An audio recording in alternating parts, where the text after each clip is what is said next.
o bicho tá pegando na França, pessoal. O ex-presidente, o Nicolas Sarkozy, foi preso hoje na França. Então, ele foi condenado a 5 anos de prisão por conspiração criminosa. O Sarkozy, que é de direita. Agora resta saber, né, se é algum tipo de perseguição ou se ele foi condenado justamente, né, até porque ele foi condenado em setembro por conspiração criminosa, no que o tribunal ouviu ser um esquema para financiar seu esquema presidencial de 2007 com fundos da Líbia em troca de favores diplomáticos. Porém, isso não se confirmou, né? Então, ele não recebeu fundo nenhum, né, da Líbia e muito menos fez qualquer favor diplomático. Então, é difícil essa condenação, tá? Ele foi condenado a 5 anos de prisão, deverá ser preso, mas provavelmente receberá liberdade condicional no meio do processo. O ex-presidente pretende recorrer, mas enquanto isso ocupará uma cela em confinamento solitário ou na chamada ala VIP do complexo prisional de La Santé, em Paris, a única prisão da capital francesa.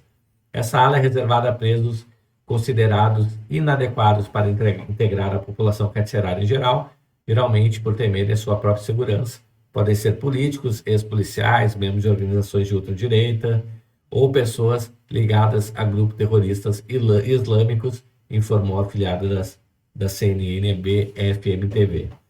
Engraçado, né? Membros de organização de ultradireita. Olha isso. Engraçado. Da esquerda não tem ultra-esquerda, né? Interessante. Bom, localizado em frente ao asilo, em uma esquina residencial do 14º bairro de Paris, a presença discreta de La Santé só é revelada pelo som ocasional da sirene, enquanto os prisioneiros são transportados para algum local. Nos meses de inverno, os rostos dos detentos às vezes podem ser vistos espiando por trás de janelas gradeadas da prisão, por meio dos galhos nus das avenidas arborizadas. Tá aí, pessoal. Então, ex-presidente da França sendo preso hoje, tá? Então, se eles realmente querem que eu durma na prisão, eu dormirei na prisão, mas de cabeça erguida. Sou inocente.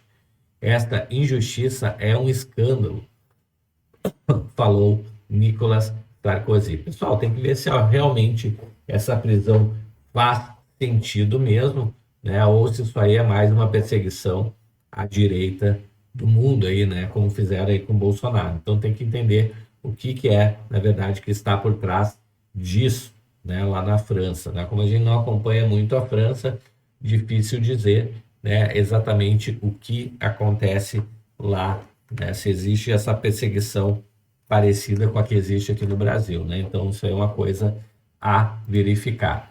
Bom, próxima notícia aqui, a gente traz Ana Paula Henkel, né, dizendo que o órgão lá de imigração americana, né, de alfândega, já tentou encerrar a investigação sobre a fraude na entrada do Felipe Martins nos Estados Unidos, mas o juiz lá do caso não deixou. Vamos entender aqui, vamos ouvir Ana Paula Henkel aqui. Só um minutinho. Vamos lá. Vamos ouvir aqui, vamos ouvir então, Ana Paula Henkel. Olá, Combi, obrigada por esse lembrete, né? As informações que eu posso dar, até porque nós temos que trabalhar com paciência, como Consta disse, com calma. Aqui nos Estados Unidos, não adianta, não tem atropelo, não tem caneta autoritária, eu quero amanhã, eu quero semana que vem, não existe nada disso aqui. Se alguém errou, se houve, como sugere o editorial do Wall Street Journal hoje, perguntando se o Brasil entrou no sistema de imigração, se o Brasil penetrou no sistema de imigração dos Estados Unidos. Essa é a pergunta do título do Wall Street Journal.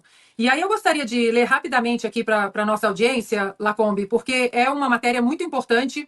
Eu sei que a Mary, a Anastasia O'Grady, ela também tem acesso a alguns documentos que eu tive acesso. Nem tudo pode ser publicado, porque hoje prejudicaria o Felipe Martins.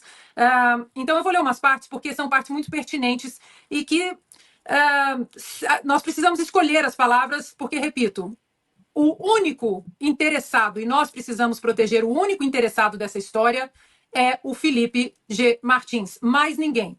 Não tem ego, não tem narrativa, não tem eu estou certo. Tudo que nós precisamos fazer e que eu tenho feito há 20 meses é proteger o nome Felipe Martins e tentar encontrar a justiça, porque ela vai aparecer. Então, uma parte do editorial diz o seguinte: alguém do CBP ou do Departamento de Segurança Interna dos Estados Unidos, que supervisiona a agência, merece crédito extra por expor essa farsa.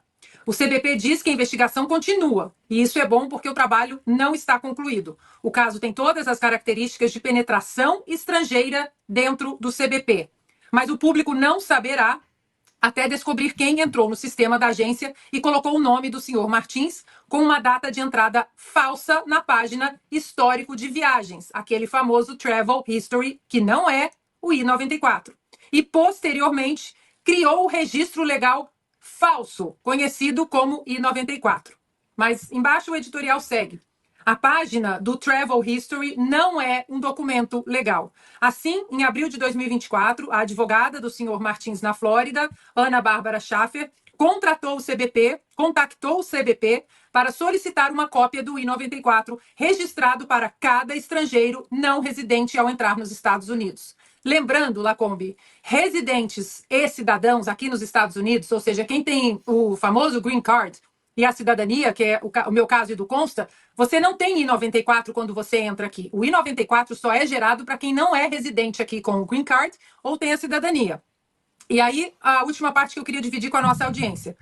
Os advogados do senhor Martins processaram o governo federal para ter acesso aos registros do CBP que mostrariam quem inseriu o nome do senhor Martins na página de histórico de viagens do site e, posteriormente, criou o I-94 fraudulento. O CBP entregou os registros, mas ocultou os nomes dos funcionários envolvidos e as datas das inserções. O ponto agora, nessa história toda aqui nos Estados Unidos, é esse. O CBP entregou os registros, limpou o nome do Felipe Martins, disse que houve ali uma inserção fraudulenta de um I-94 falso, inclusive na carta oficial do CBP, eles usam essa expressão, false entry, ou seja, uma entrada falsa, e agora eles ocultam os nomes dos funcionários envolvidos. O CBP já tentou acabar com esse assunto, dizendo para o juiz que está cuidando desse caso e a defesa do Felipe Martins. Mas veja, nós já tiramos o I-94 fraudulento do sistema. Tá tudo bem, vamos encerrar esse caso, porque não tem mais o nome dele lá. E o juiz do caso disse, não, nós não vamos encerrar o caso, porque nós agora temos que investigar quem colocou, quem inseriu o nome Felipe Martins no sistema e causou esse dano todo para o Felipe. Para fechar, Lacombe, são muitas vertentes desse caso. Nós poderíamos fazer um programa inteiro sobre isso. Mas uma coisa que a gente não pode esquecer: Travel History não é I-94. O I-94 só acontece quando a pessoa entra fisicamente nos Estados Unidos, no porto de entrada, e apresenta o passaporte. Não tem como gerar um I-94 se a pessoa não entrar fisicamente nos Estados Unidos. E a outra coisa, a suposta viagem de dezembro de 2022, se de fato houvesse um manifesto de voo do governo Bolsonaro, isso não é suficiente para gerar um I-94, já que o Felipe não entrou nos Estados Unidos. E outra, o nome do Felipe, com o visto errado e o passaporte errado, só entrou no sistema em abril de 2024. Ou seja, quase 2 anos depois da suposta viagem. Não tem erro nenhum aqui, Lacombe. Não tem como dizer que houve erro, não. Me conta o que você acha nos comentários. Chegou até aqui no vídeo, dá aquele like para ajudar na divulgação do canal. E se gostou do vídeo, se inscreve no canal, habilita o sininho de notificações. Eu vou ficando por aqui. A gente se vê logo mais em um próximo vídeo. Até mais. Tchau, tchau.